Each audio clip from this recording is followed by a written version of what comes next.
প্রিয় বন্ধুরা, আজকে রান্না করতে করতে তোমাদের সঙ্গে একটু গল্প করব, কিন্তু আমার যে অবস্থা, আমাকে তো দেখতে পাচ্ছ না, ভুলভাল ভেবো না, আমি ঠিকই কল্পনা মণ্ডল। আমি এই যে প্লাস্টিক দিয়ে রান্না করছি, কি অবস্থা কিন্তু দেখেছি এত সুন্দর হচ্ছে বেগুন ভাজা। কারণ বেগুন ভাজা তো আমার প্রিয়, সেই জন্য আমার ভাই কী করছে, এক এক বেগুন আনছে। কী করবো, আজকে আমি বেগুন ভাজা দিয়ে ভাত খাবো। আমার বেগুন তো ফেভারিট। আর আমার মেয়ে আবার লাউ কেটে দিচ্ছে, লাউ এত সুন্দর লাউ, মাছের মাথা দিয়ে লাউ রান্না করবো। আর কি করবো, তো লেবু, পেঁয়াজ, একটু কাঁচা লঙ্কা দিয়ে মাছের ঝোল করবো। রসুন মরিচ পেঁয়াজ দিয়ে আমার ঘরে আজকে পোস্ত নেই, তো কী করবো বন্ধুরা, আজকে না সরষা বাটা দিয়ে আমি মাছের ঝোল করবো। বেশি দেবো না, হালকা যেন 2-3 চামচ করে মাছটা পিস মাছ, একটা মাছের পিস দেবো, আর 2-3 চামচ সরষা বাটা ঝোল দেবো। এই দিয়ে খাওয়া দাওয়া হবে। আমার বড়ো ছেলে তো ভীষণ রাগ, আমার ছোটো ছেলে কোনো ব্যাপার না, ছোটো ছেলে আমার খুবই ভালোবাসে। আমার বড়ো ছেলেটা এমন পেট না, খাবার খাওয়া নিয়ে থাকে। কী খাবো কী না খাবো, বা একটু সে তুমি দেখো না একটু, আরে তো ছোট বাবা টিফিন না খেলালে ও খেতে চায় না। না না, ও তোমার প্রিয় সবার থেকে, যে কোনো রান্নায় বেগুন ভাজা থাকবেই। ও তো একটা পিস হলেই হয়ে যাবে, কিন্তু আমার তো বেশি লাগবে, ও হয়ে যাবে। তো সেজন্য চিনিতে দিয়ে দিলাম, চিনিতে দেওয়ার সঙ্গে সঙ্গে তো হয়ে যাচ্ছে। তো বুঝতেই পারবেন আমি চিনি দিয়েছি এত। দেখে মামাকে বেগুন আনছে এত মিষ্টি, আর আমি তো যতই হোক আমার ভাই, আমি তো হ্যাঁ তো মামাকেও বেগুন দিচ্ছি, এদিকে তো আমি চিনি দিয়েছি। মামা কিন্তু একবার বেগুন নিয়ে আসে নাই, মাসির বাড়িতে তুমি দিছো, মিথ্যা কথা আরে বল না। আরে ব্যাগ তো নিয়ে আসছে, তবু তো আনছে তো আমাদের বাড়িতে। হ্যাঁ, ওই জন্য তো ভাবতেছি যে আজকে কি কি রান্না করব। ভাত তো এই যে ভাত তো হয়ে গেছে, আমি এই যে ভাতটা কিভাবে রান্না করছি, প্রেশারের মধ্যে ভাত এইভাবে। তোমার মতো করে কেউ করে না, না, তোমার মতো করে ভাত কেউ রান্না করে না। আমি এই যে খড়ি দিয়ে রান্না করছি, এই যে পাতা কত কি এগুলা বিচালি এগুলা কত কি দিয়ে আমি রান্না করছি বন্ধুরা। আমার রান্না কথা আর বলো না, কিন্তু কড়াইতে যে আমি কিনে নিয়ে আসি, আমি ভাবছি যে এই কড়াই যে কি কালো হয়ে যাবে, কিন্তু দেখছি সুন্দর আনছে। বেগুন ভাজাটা কত কালার এসে গেছে, ভালোই লাগছে। তাই বন্ধুরা, দেখি বেগুন ভাজার বাটিটা কিরকম কালার আসছে। এই যে বেগুন ভাজার কালারটা এত সুন্দর আসছে, আমি ভাবতেই পারিনি। ওয়াও, ও মা, ঠিকই তো, ভালোই লাগছে, এনে রেখে দিলাম। এখন কি করব, মাছের ঝোলটা বসিয়ে দিব। ঠিক আছে, দিয়ে দিলাম, রসুন দিয়ে দিলাম, পেঁয়াজ কুচি কুচি দিয়ে দিলাম। এগুলো তো মাছটা করবো, এতে যে টেস্টি লাগবে আজকে, খুব ভালো লাগে। অনেকটা কেটে ফেলেছি, আমার অনেক কেটে ফেলেছি, একটু ঝাল ঝাল না হলে ভালো লাগে না, সেই জন্য ঝাল ঝাল দিয়ে রান্না করবো। আর মা, কড়াইতে যে এত গরম হয়ে গেছে, আমি বেশি তেল দিয়ে রান্না করি না, এই কড়াইটার মধ্যে এত তেল লাগে না, অল্প তেল দিয়ে রান্না হয়ে যায়, তাই সুস্বাদু হয়, খেতেও টেস্টি হয়। তাই বন্ধুরা, তোমরা এরকম একটা কড়াই কিনবে, ভেবো না যে কালো দেখে কড়াইটাকে ঘৃণা করো না।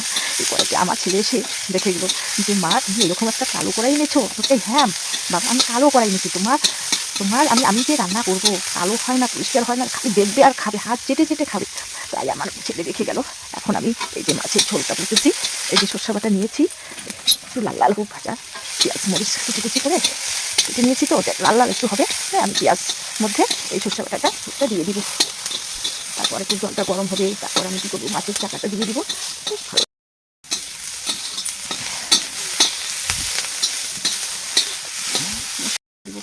কী হচ্ছে, এটা একটু ফোড়ন দিব, পাঁচ ফোড়ন বলে, একটু পাঁচ ফোড়ন দিব, একটু দিলে একটু স্বাদটা আলাদা লাগবে, সেটা দিতে হবে।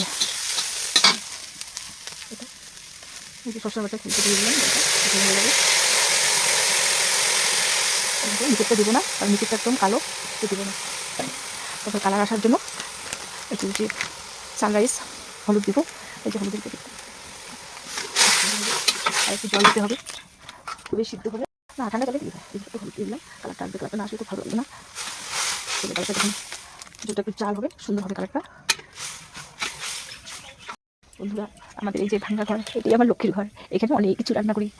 ভাঙ্গা ঘর দেখে ভেবো না বন্ধুরা যে আমরা খাই না, খাই, হালকা খাই, কিন্তু পাশে আরেকটা ঘর আছে, তোমাদেরকে দেখাবো। সেটা হচ্ছে আমার মন্দির। এই ভাঙ্গা ঘরটা কিন্তু লক্ষ্মীর ঘর, আর ওই ঘরটা আরেকটা পাশে আছে, ওটা আমার মন্দির। এই পাশ থেকে ও পাশে যাওয়া যায়, এরকম ঘর আবার ছেলে করে রাখছে, এত সুন্দর ঘরটা। সেজন্য ওখানে শুধু ওই গ্যাস দিয়েই গ্যাসেই মানে রান্না করি, চা, দুধ, জল, জল গরম এইসব। আমার গেস্ট আসলে ওখানে রান্না করে খাওয়াই, কারণ গেস্টের ব্যাপার বুঝতেই তো পারো বন্ধুরা। আমার তো এরকম এসে দেখে তখন ভাববে কি যে ও মা কল্পনা দিয়ে এরকম করে রান্না করে খায়, সেই জন্য গ্যাসের ঘরে অনেক কিছু রান্না করে দেখাই। আজকে বন্ধুরা তোমরা দেখো যে আমি কোন ঘরে রান্না করছি, কী দিয়ে রান্না করছি। এই যে মাছের পিস দিব, একটা আছে দিচ্ছি,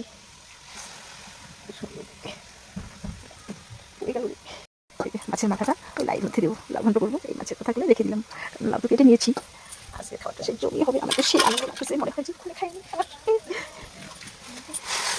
কত সুন্দর কালার আসছে, এখনো তো কিছুই হয়নি। কালারটা কত সুন্দর আছে বন্ধুরা, দেখতে পাচ্ছেন? আমার হাজবেন্ড এসে দেখে যায় যে ও মা কড়াইতে কী অবস্থা, এখানে কী রান্না করছে। প্রথম তো এরকম কড়াই আমি বাজার থেকে নিয়ে আসিনি, সেই জন্য আমি না দেখবো। আমার দিদি কীরকম, আমি যখন কড়াইকে কিনতে গিয়েছিলাম না, মানে দিদিকে চিনি না, দিদি বললো যে দিদি তুমি এরকম কড়াই নিয়ে যাও, রান্না করতে সেই মজা। আমি এরকম কড়াই নিয়ে গিয়েছি।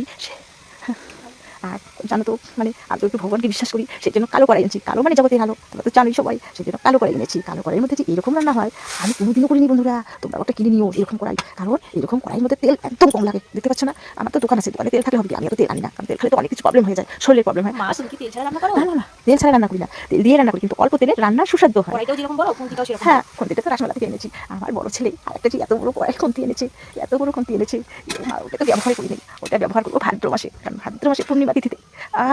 পূর্ণিমায় আমার বাড়িতে যে অনুষ্ঠান হয় এত ভালো লাগে। একটু অপেক্ষা করো বন্ধুরা, আসতেছে তো এই ভাদ্র মাসে তোমাদের সঙ্গে আবার দেখা হবে। এই যে আমার পূর্ণিমায়, ঠিক আছে, রান্না মোটামুটি ঝোলটা হয়ে গেছে। তবে আরেকটা গাছ আনছি, এই গাছটা হচ্ছে ফোড়ন পাতা মানে রাঁধুনি পাতা। মা একটু রাঁধুনি পাতা নিয়ে আসো তো, রাঁধুনি পাতা নিয়ে আসবে। হ্যাঁ, এই যে লাউটা প্রেশারে দিব, এই প্রেশারে দিব লাউটা আগে। প্রেশারে কেন দিচ্ছি? হ্যাঁ, তাড়াতাড়ি শর্টকাট রান্না কী করে করতে হয়, কারণ আমার ছেলে সময় নিয়ে আমি সেই জন্য শর্টকাট রান্না করবো। এই যে প্রেশারের মধ্যে দিব একটু, এখানে হলুদ দিব, সে সুন্দর কালার আসবে। অল্প তেল, এই সামান্য তেল, তেল দিচ্ছি। এই যে সামান্য একটু তেল দিচ্ছি, এই যে সামান্য তেল, বললাম না যে এই কড়াইয়ের মধ্যে সামান্য তেল দিয়ে রান্না হয়। সুন্দর কালার এসেছে, সুন্দর কালার হয়েছে এই কড়াইয়ে। কি করবো এখন? এই যে রাঁধুনির পাতাটা দিয়ে দিব। এই পাতাটা দিলে এত স্বাদ লাগবে না, সেই স্বাদ লাগবে। কত সুন্দর পাতা হয়েছে আমার বাগানে, কি ভালো লাগছে আমার, কেন যেন আজকে আনন্দ। আমাদের বাড়িতে আজকে গেস্ট আসবে একটু পরে, ওরা রায়গঞ্জ থেকে আসবে আমাদের বাড়িতে, ওদের সঙ্গে একটু গল্প গুজব করবো। এই তো হয়ে গেছে, ঠিক হয়ে গেছে, এই তো হয়ে গেছে। এখন কড়াই লাউ এখন কড়াইয়ের মধ্যে বসে দিব। দেখি একটু তেল দিতে হয়, বেশি দিতে না। এই যে একটু রসুন দিয়ে দিলাম, পেঁয়াজ তো দিব না, রসুন দিতে হয়। লাউটা যদি ভাজা করতাম তাহলে কী করতাম জানো, সর্ষে দিতাম একটু, সর্ষে মধ্যে কিছু দেবো না, তো ফোড়ন একটু দেবো, পাঁচফোড়ন আছে কি ডাল দিয়ে রেখেছি, পাঁচফোড়ন মনে হয় শেষ হয়ে গেছে, ভগবান। হ্যাঁ আছে, এই তো আছে একটু, ফোন তো দোকানে আছে মা, আমাদের টাইম লাগবে, লাগছে এখন দিয়ে দেবো, এই খুশি লাগবে। দিয়ে দিলাম,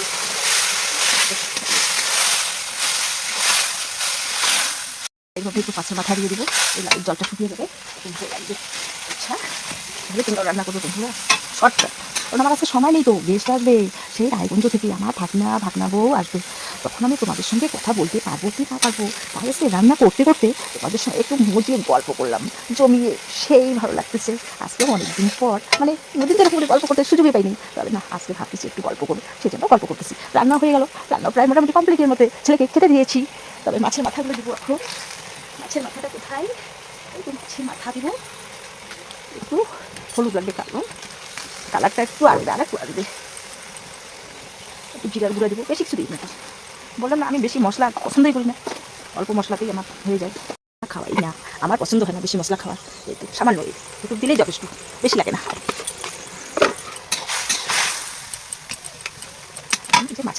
থাকবে তো দিয়ে দেবো। লাউটা বেশি ভালো না, আমার দেখো কিরকম হয়েছে। হ্যাঁ, লাউটা না শুকিয়ে গেছে না। তো মামার আসতে তো সময় লাগছে। এই যে রুদ্র, আমাদের শরীরটা খারাপ ছিল, আগে কিনে রাখছে, ঘরের মধ্যে কয়েকদিন ছিল মনে হয়, একটু আসতে পারে না, কালকে যে কি যে অবস্থা আসছে। আরে আসতেছি আসতেছি, এই তো লাউটা রান্না করে আসছি। ঠিক আছে, আসি এখন, ছেলে ভাত চাচ্ছে। রান্না বান্না করে এসে দেখি যে হটপটের মধ্যে কিছু মিষ্টি। আমি আমার ছেলেকে বললাম, কিরে মিষ্টিগুলো কিসে এগুলা এত মিষ্টি? ওকে হালখাতার মিষ্টি। কে? হালখাতার মিষ্টি এগুলা। কি কি কি কয়টা মিষ্টি? আমি দিতে পারবো না, তুই যা দিয়ে আয়, কাজে দাদাকে দিয়ে আয়। ফ্রিজে ফ্রিজে মিষ্টি আছে তো আরো। ফ্রিজে থাক না, এগুলো দিয়ে আয়, তো বাইরে রেখেছি, অনেক রাতে এসেছে এইসব। ও